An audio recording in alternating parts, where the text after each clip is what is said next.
Primeira Epístola de Paulo a Timóteo, capítulo 4, versículos 11 a 16. Recomenda e ensina isto: ninguém te despreze por seres jovem. Procura ser modelo dos fiéis, na palavra, na conduta, no amor, na fé, na pureza.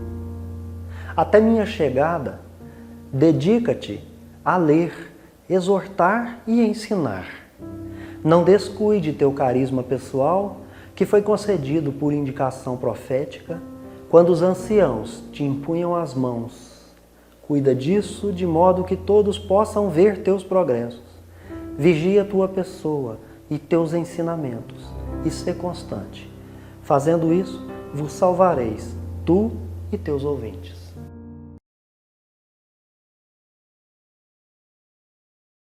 Continuando os nossos estudos, estamos hoje com o capítulo 2 do livro Conduta Espírita, ditado por André Luiz ao médium Valdo Vieira. Ao final, há uma menção à segunda epístola do apóstolo Paulo a Timóteo, capítulo 2, versículo 22, que diz: foge também aos desejos da mocidade e segue a justiça, a fé, o amor e a paz com os que, de coração puro, invocam o Senhor. Aqui também percebemos, como na primeira epístola, e nós resolvemos fazer a conexão de ambos os textos por compreender que pode ser enriquecedor para os nossos aprendizados.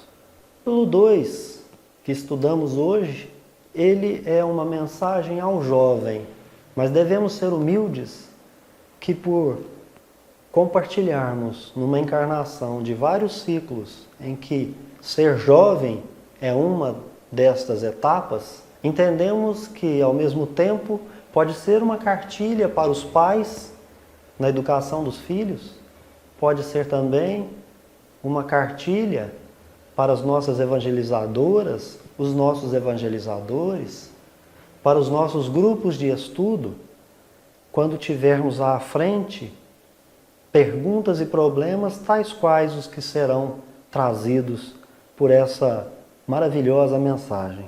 Nos atendo então à primeira epístola, o apóstolo recomenda para o seu filho do coração, para o seu filho querido. Nós sabemos que Paulo não teve filhos biológicos, mas ele tem em Timóteo um filho querido que ele ama com todo o seu coração.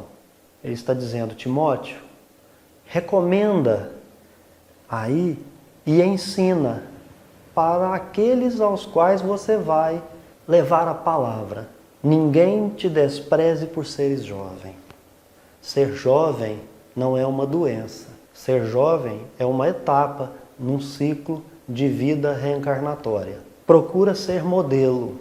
Se ser jovem não é doença e não é defeito, o jovem pode ser modelo. E ele vai mais fundo. Para aqueles os quais você está pregando, que são os fiéis. Procura ser modelo na palavra e na conduta. De que adianta eu falar se a minha vida não tiver sido transformada à luz do Evangelho, para que você que me ouve possa ver em mim aquele modelo que você então vai mirar para também promover a sua reforma íntima. Mais do que falar, os gestos, as ações e as atitudes podem auxiliar melhor no aprendizado de quem nos mira, nos observa, principalmente o dos pais para os seus filhos, dos irmãos mais velhos para os irmãos mais novos, dos amigos entre si. Se eu sinto o amor diferentemente daquilo que é pregado pela palavra, alguma coisa está errada. Eu preciso me reformar de modo que o amor que eu vá pregar seja igual àquele que eu sinto pelos meus, por todos. A pureza da palavra deve ser igual à pureza que eu expresso na minha vida. A fé não pode ser também de modo diferente. Ela não pode ser uma fé que compra em enlatados de supermercado. Essa fé tem que ser aquela que remove montanhas. E ele diz assim: até a minha chegada, dedica-te a ler, exortar e ensinar. A ler é o estudo. Ensinar, trazer para perto de você aquele que ainda tem dificuldade na compreensão, e exortar, que tem o significado de mensagem de advertência ou ânimo, que serve para motivar as pessoas a uma ação. Leia, ensine, advirta, passe uma mensagem, motive o seu ouvinte a uma ação positiva, uma ação no bem. Não descuide teu carisma pessoal, que foi concedido por indicação profética quando os anciãos te impunham as mãos.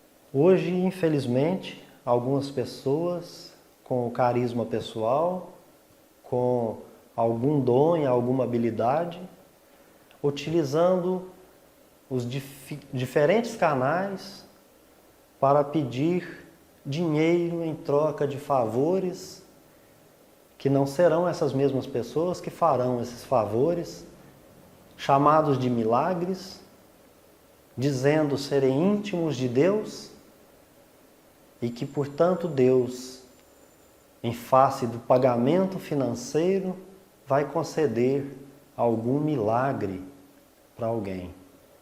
Infelizmente, estamos diante dos falsos profetas. Exortar, mandar uma mensagem, uma ação no bem, não descuidar do seu carisma pessoal.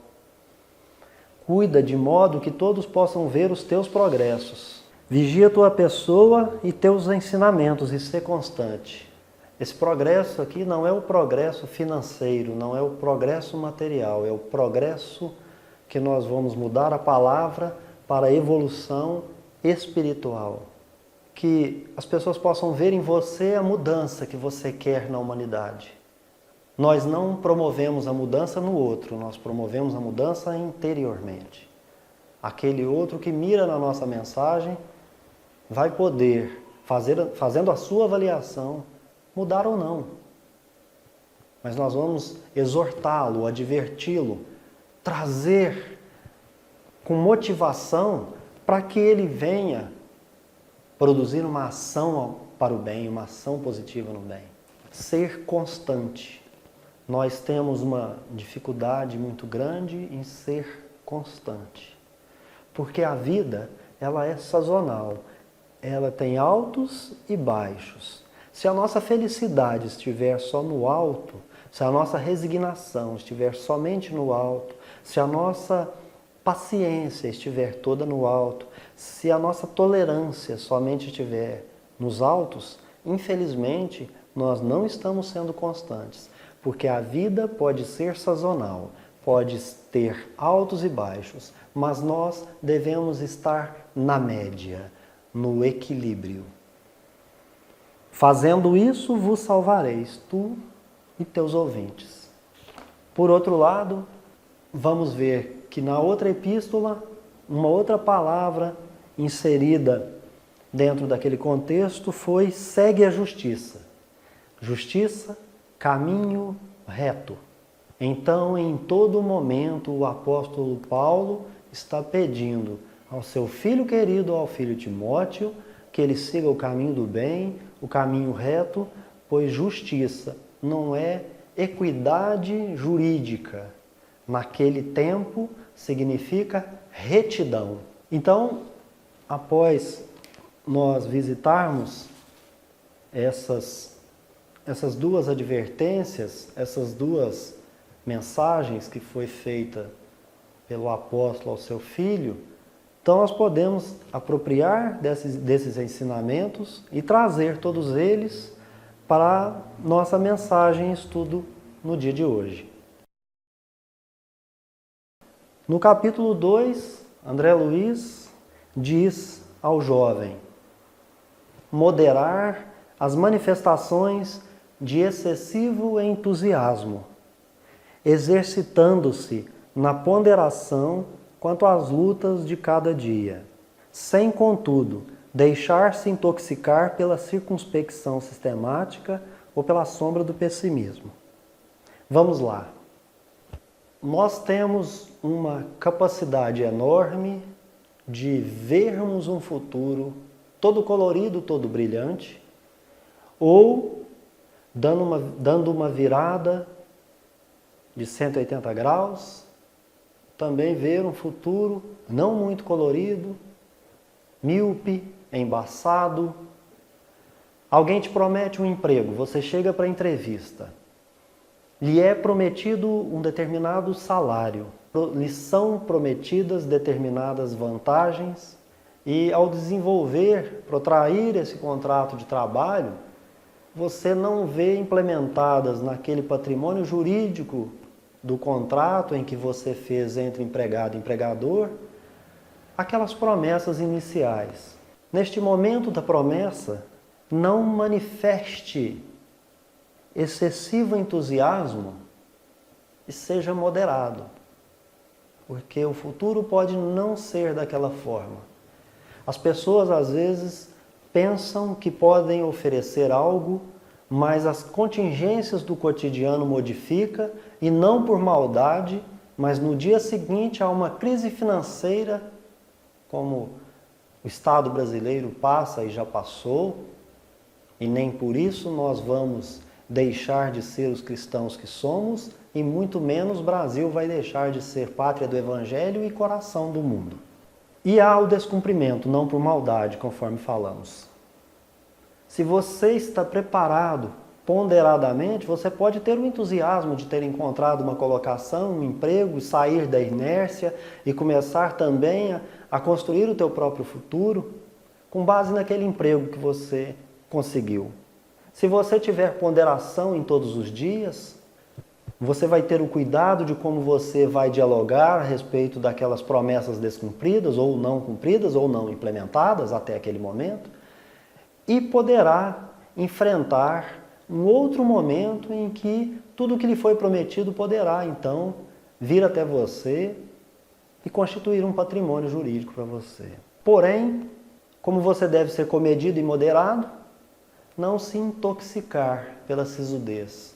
Não aconteceu do jeito que eu quis, eu não vou dizer bom dia, eu não vou dizer boa tarde, eu não vou ter um sorriso no rosto. Poxa vida. Sorrir. Sorrir. Sorrir para a vida. Talvez até então você estava desempregado. Já tem um emprego. Já tem uma possibilidade. Seja cavalheiro, seja gentil, seja educado. Ser sério não quer dizer ser sisudo, ser sistemático e viver acrisolado numa bolha. Se você cultuar a temperança, vai afastar qualquer desequilíbrio, porque com certeza, vivendo numa vida em que você fica sisudo e circunspecto pela sombra do pessimismo, certamente você está fadado a ter algum problema psicológico e ficar desequilibrado. E aí o nosso benfeitor espiritual diz que o culto da temperança afasta o desequilíbrio. Outro ponto importante, anotar a extensão das suas forças, consultando sempre os corações mais amadurecidos no aprendizado terrestre sobre as diretrizes e os passos fundamentais da própria existência, prevenindo-se contra prováveis desvios. Quando você faz a leitura das epístolas que foram mencionadas aqui no estudo de hoje, mencionadas na mensagem, em ambas nós vamos encontrar Paulo impôs as mãos sobre Timóteo. Noutra, os anciãos impuseram a mão sobre Timóteo. Naquele tempo, as pessoas elas eram educadas por mestres, e a imposição de mãos seria também a educação recebida daqueles mestres. Você estar ao pé de alguém para aprender não significava que você estava deitado no chão simplesmente porque você está próximo do pé. É que você aprendeu com aquela pessoa. E estar aos pés daquela pessoa para o aprendizado era uma significação respeitosa e não uma ação propriamente dita. Portanto, Timóteo foi educado pelos anciãos, por sua avó Lóide, por sua mãe Eunice, por Paulo, e com esses ele aprendeu a notar a extensão das próprias forças, para poder dedicar o carisma que ele recebeu pela imposição das mãos de todos. E aí também propagar o Evangelho. Numa vida prática, é você chegar na academia para os seus primeiros exercícios físicos e não colocar para o supino 200 quilos de cada lado. Começa com 1 quilo, 2 quilos, 5 quilos, vai anotando a extensão das suas forças. Consultar os mais amadurecidos. Humildade, você pode aprender com a experiência alheia. Todos, inclusive você, tem algo para ensinar para alguém. Ou de não proceder como você, ou de proceder como você. Naquela epístola, Paulo diz para que Timóteo seja o exemplo. Emmanuel, na sua obra, ele vai dizer que a palavra expressa o que você está pensando, mas as suas ações dizem quem você é. Portanto, ele vai falar para Timóteo que ele poderá ensinar, que ele poderá exortar, advertir, desde que todos possam ver nele os progressos daquilo que ele prega, daquilo que ele diz. Consultando sempre os corações mais amadurecidos no aprendizado terrestre sobre as diretrizes e os passos fundamentais da própria existência. Como nós evoluímos em conjunto, todos nós, em maior e menor escala, passamos pelos mesmos problemas, temos as mesmas dificuldades. Podemos estar em situações e diante de pessoas diferentes. Os problemas são humanos, os problemas são de nós, seres humanos. Todos nós temos possibilidade de falar de uma experiência própria que pode ser uma diretriz na experiência alheia. E isso previne contra prováveis desvios. Ora, é claro que se eu vou atravessar um rio e alguém diz que a ponte é velha, carcomida por insetos, cheia de cupins, e embaixo tem piranhas, é lógico que eu vou ouvir aqueles mais amadurecidos, eu vou chegar até próximo a esse rio com extremo cuidado e verificando a razão, não vou atravessar. Se alguém diz que determinada localidade ela é sombria, ela é escura, ela tem malfeitores, nós devemos ouvir a experiência alheia para que a gente se previna contra prováveis desvios. Em vigilância conservada, desastre certo. Orai e vigiai.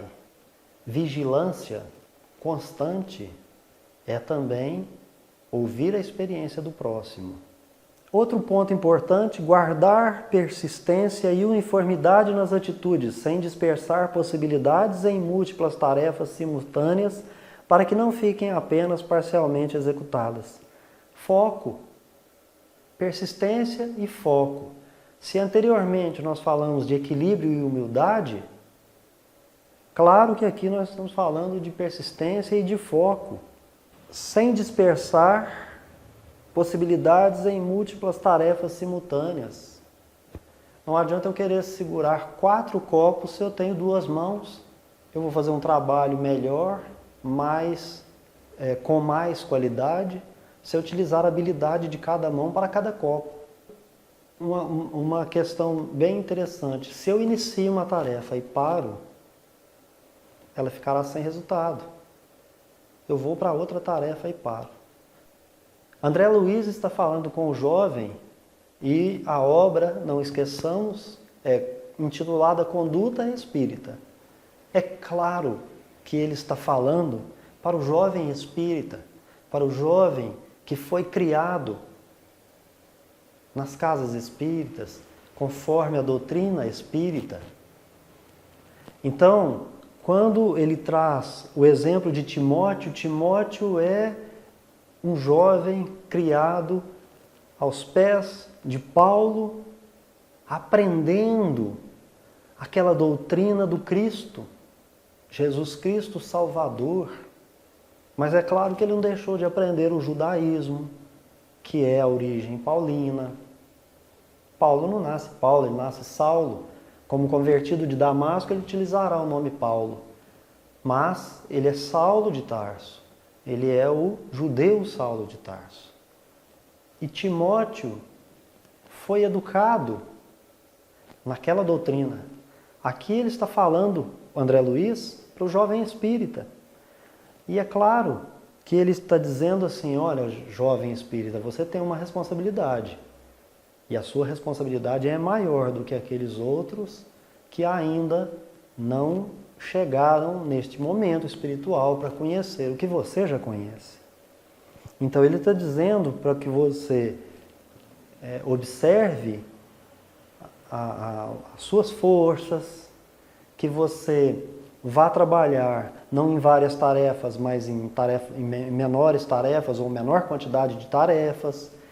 E que é claro, senão você vai entra num centro espírita para a sopa, depois abandona a sopa e vai para outra obra assistencial, abandona aquela obra assistencial, entra para uma evangelização, abandona a evangelização e por aí vai. Você é aquele que sai para fazer visitas nas casas para levar o conforto, o consolo, o passe, o evangelho e aí você para. E as pessoas às vezes precisam daquele seu veículo para se locomoverem, contam com você.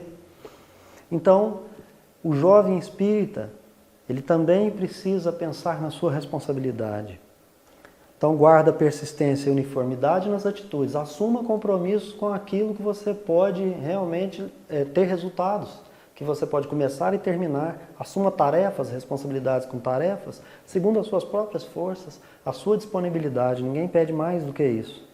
Porque a inconstância e indisciplina são portas para a frustração. No final, a sua consciência que fica batendo um bipzinho para você, bip, bip, bip, benevolência, indulgência e perdão, vai te reclamar a responsabilidade. Você será então um jovem frustrado. Abster-se do mergulho inconsciente nas atividades de caráter festivo, evitando outro sim o egoísmo doméstico que inspira a deserção no trabalho de ordem geral. Qualquer convite para o churrasco, para a festa, para os jogos, é uma desculpa para que você não assuma suas tarefas no lar. E uma casa é composta de família. A família é composta por indivíduos e cada indivíduo tem uma responsabilidade com as tarefas daquele lar. Não deixe só para sua mãe, não deixe só para o seu pai. E também você não deve assumir total responsabilidade. Mas nós devemos lembrar que primeiro vem o dever, depois o lazer. A imprudência constrói o desajuste cria o extremismo e o extremismo gera a perturbação.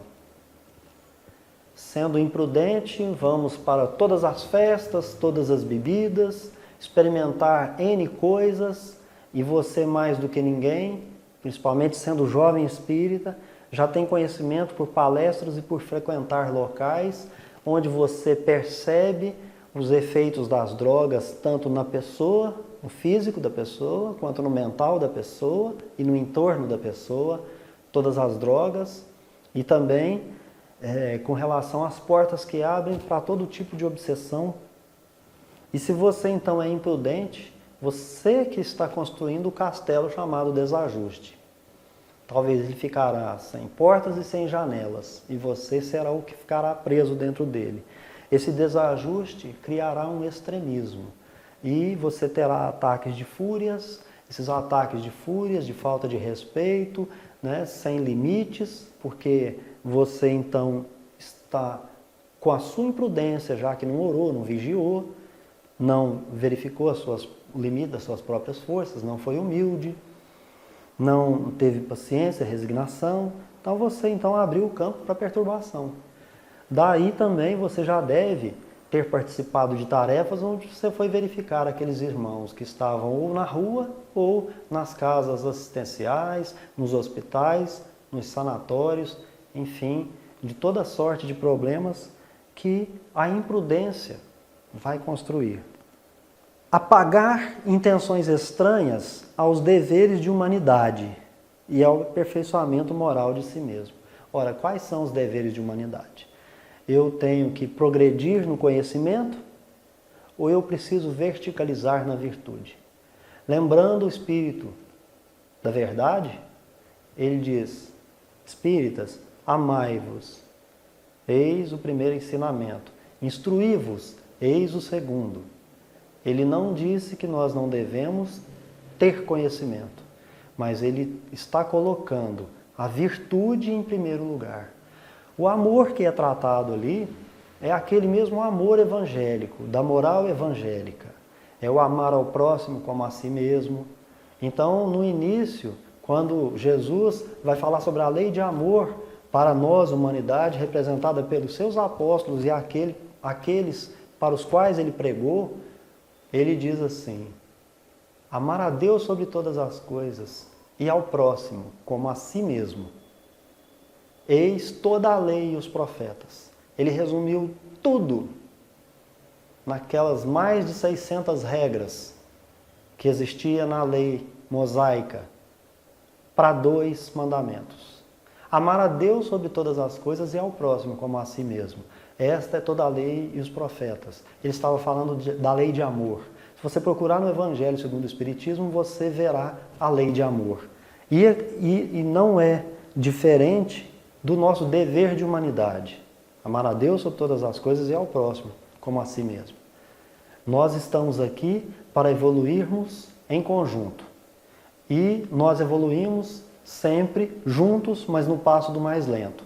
Então é por isso que Paulo fala para Timóteo exortar, colocar naqueles seus ouvintes um sentimento de vocação e de vontade para também fazer o bem. Mostrar nele o seu progresso, o quanto que fazer o bem nos deixa feliz, nos deixa jovem, nos deixa com saúde, nos deixa bem com Deus. Então, apagar as intenções estranhas aos deveres de humanidade. Se você está prestando um serviço e você precisa muito, muito, muito ganhar um dinheiro, não, em hipótese alguma, fraude alguém. O trabalho virá, porque a providência divina não vai falhar na tua vida. Mas ela te experimenta para saber se você não vai falhar no seu dever de humanidade. E é claro que se eu falhar no meu dever de humanidade, o meu aperfeiçoamento moral, ele já foi embora. Portanto, meus amados, aqui, quando fala de dever de humanidade, vamos lembrar da lei de amor. Quando falar do aperfeiçoamento moral de si mesmo, lembra Alcione, quando ela vai dizer que o Evangelho é um vasto caminho ascensional. Nós não vamos virar espírito puro da noite para o dia. Então nós temos que estar abertos para as contingências da vida, para os percalços, mas não podemos desistir de nós mesmos. Não desista de você. O suicida é aquele que desistiu de si mesmo. Desistiu de amar. A insinceridade ilude primeiramente aquele que a promove. Então a pessoa mente tanto para si mesmo que pensa que está enganando alguém. Mas a insinceridade, ela ilude primeiro o que promove essa insinceridade. Buscar infatigavelmente equilíbrio e discernimento na sublimação das próprias tendências, consolidando maturidade e observação no veículo físico desde os primeiros dias da mocidade com vistas à vida perene da alma. Buscar infatigavelmente equilíbrio. Ele começou a mensagem dizendo que devemos ter equilíbrio, porque ele diz assim lá no início: moderar as manifestações de excessivo entusiasmo. Temperança afasta, o culto da temperança afasta o desequilíbrio. Então agora no final ele manda busque sem cansar, incansavelmente, o equilíbrio. Discernir na sublimação das próprias tendências. Bom, quais são as virtudes que eu tenho? Eu tendo para que tipo de virtude? Mas eu também tendo para que tipo de maldade? Quais são aqueles defeitos que eu sei que eu tenho comigo mesmo? Então vou fazer uma análise de mim mesmo e vou verificar egoísmo, vaidade, maldade de toda forma, maledicência, enfim, busque dentro de você mesmo quais são suas boas inclinações e as más inclinações. Consolidando maturidade e observando o quê? Tudo de bom que você tem volta para você. Nós somos energia, emanamos pensamento. O que eu penso de bom vai, mas volta. Uma bolinha azul atirada na parede nunca volta verde. Observar que o mal que eu faço retorna para mim. Como somos espíritos, encarnação anterior ou presente encarnação. Um câncer, uma deformidade física, ausência de órgãos internos ou externos, enfim, toda sorte de situações que podem coadunar no meu próprio veículo físico. Desde os primeiros dias da mocidade, com vista à vida perene da alma. O que eu faço hoje não é para essa encarnação, mas para a minha vida perene. Eu sou espírito imortal. Em sendo um espírito imortal, a tua obrigação é buscar equilíbrio, sublimar as tendências, consolidar a maturidade, observar que você tem um compromisso com Deus quando tomou esse veículo físico para poder se manifestar no orbe, desde os primeiros dias da mocidade. Saber que desde esses primeiros dias você tem que observar as suas ações que se refletem na vida perene da alma, do espírito. Por fim, traz para nós uma revelação bem interessante, porque se na mensagem anterior do capítulo 1, que nós já estudamos aqui no canal, ele falou sobre concepção, falou da mulher e falou da importância da concepção, aqui ele volta a dizer, os compromissos assumidos pelo espírito reencarnante têm começo no momento da concepção. Naquele momento em que o laço fluídico que vai ligar espírito, perispírito, corpo físico, faz a ligação, ou seja, na concepção, sua responsabilidade já está toda ali e a partir do útero você já tem que respeitar os compromissos assumidos no plano espiritual. Se aqui é uma universidade terrestre, então você lá naquele seu vestibular, quando foi encarnar, você assumiu uma quantidade de compromissos. Então aqui agora é o momento de você respeitar os compromissos assumidos anteriormente. Meus queridos irmãos e irmãs, eu me recordo de uma história onde um irmão estava subindo aquela montanha que Alcione chamou de Evangelho, um vasto caminho ascensional, e ele estava quase chegando ao cume, quando ao seu redor uma grande movimentação de anjos, todos descendo em contrário ao movimento que ele fazia na sua ascensão espiritual. E ele então pergunta qual era o motivo de que todos estavam em caminho contrário. Quando ele olha para o abismo, lá embaixo, o orbe terrestre, e ele então, já quase terminando a sua ascensão, ele não compreende porque aquela quantidade de espíritos puros estavam voltando também em direção contrária. E alguém diz para ele, você não sabe? É Jesus que está voltando para se encarnar na Terra, para compartilhar com seus irmãos de jornada o seu Evangelho, para que todos possam ascender espiritualmente da forma que você está fazendo. Ele confessou que ficou todo envergonhado, porque na sua caminhada ele não olhava para trás e ele não pensava nos seus irmãos que não tinham a mesma velocidade. Então vamos todos juntos para chegar nesse cume dessa montanha espiritual, dessa grande e vasta ascensão espiritual em que nós temos pela frente, unidos no amor de Jesus. Eu espero que vocês possam fazer a leitura deste livro Conduta Espírita.